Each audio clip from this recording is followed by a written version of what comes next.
Assalamualaikum warahmatullahi wabarakatuh. Perkenalkan, nama saya Putri Prihandini, perwakilan dari kelompok 5.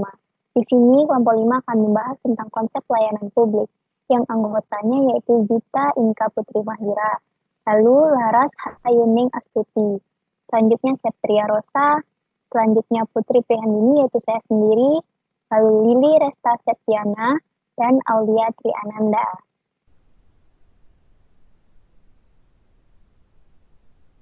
Di sini saya akan menyampaikan tentang definisi pelayanan publik. Pelayanan berasal dari kata layan, yang artinya menolong, menyediakan yang diperlukan oleh orang lain.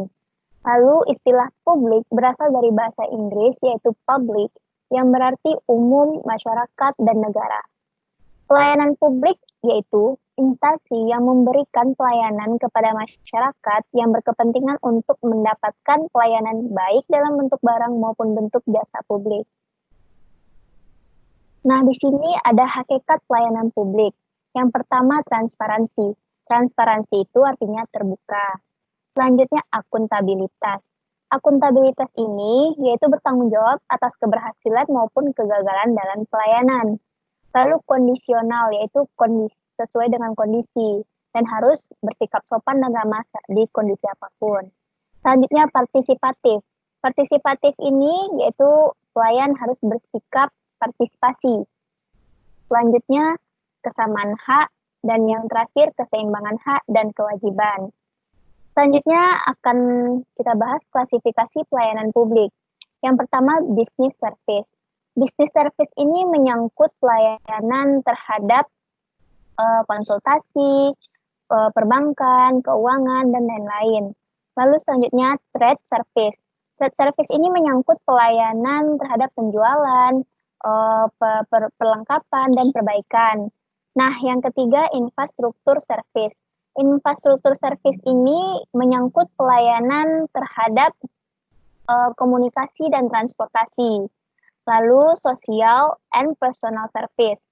Itu menyangkut pelayanan seperti di rumah makan dan pemeliharaan kesehatan. Dan selanjutnya, yang terakhir, public administration, yaitu pelayanan dari pemerintah untuk membantu memelihara lingkungan dalam investasi dan pertumbuhan perekonomian. Nah, dapat disimpulkan bahwa pelayanan publik adalah semua bentuk pelayanan, baik itu jasa maupun barang publik, yang pada dasarnya menjadi tanggung jawab yang dilakukan oleh instansi pemerintah, baik itu di pusat, di daerah, dan di lingkungan badan usaha milik negara atau badan usaha milik daerah.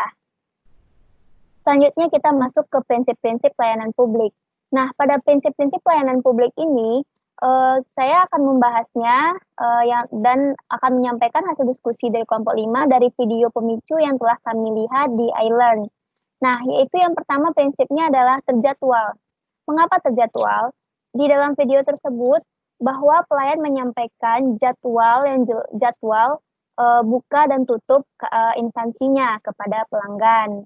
Lalu selanjutnya terstruktur. Terstruktur di sini adalah pelayan tetap melayani pelanggan dengan prosedur yang ada. Padahal di video tersebut pelanggan sudah mengatakan bahwa berkasnya sudah lengkap, tetapi pelayan tetap melakukan pemeriksaan dan pengecekan sesuai dengan prosedur. Selanjutnya yang ketiga kesederhanaan. Di sini kesederhanaan adalah pelayan tidak memperbelit-belit pelanggan. Dan yang keempat adalah kejelasan. Kejelasan di sini bahwa pelayan telah menyampaikan segala peraturan dan melakukan prosedurnya sesuai dengan kebijakan administratif. Lalu selanjutnya kepastian waktu. Di sini di video tersebut kita juga melihat bahwa pelayan telah menyampaikan berkasnya akan selesai diperiksa dalam beberapa menit kemudian katanya. Lalu selanjutnya akurasi. Akurasi di sini adalah tepat dan sah. Segala yang dilakukan tepat dan sah. Dan selanjutnya yang ketujuh keamanan. Keamanan di sini adanya keamanan dan keterlibatan hukum atau kepastian hukum. Selanjutnya tanggung jawab. Tanggung jawab di sini adalah pelayan melakukan tugasnya sesuai dengan tanggung jawabnya dengan baik dan benar.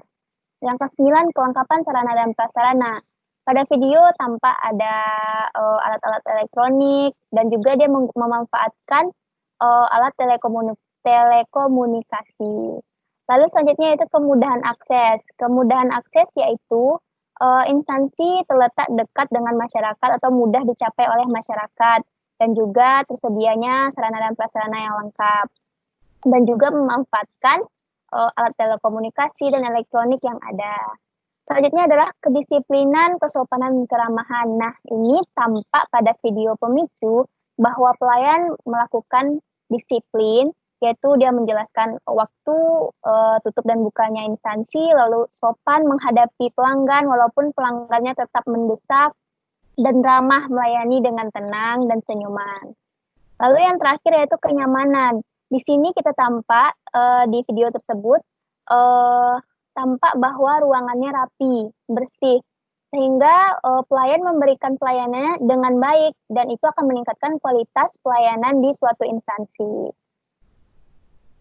Selanjutnya itu kompetensi yang harus dimiliki oleh seorang pemberi pelayanan publik. Yang pertama adalah aspek kognitif, yaitu kemampuan berpikir, pengetahuan, pemahaman, dan penalaran. Lalu yang kedua, aspek efektif, yaitu merupakan dasar dari kualitas pelayanan yang diberikan kepada masyarakat.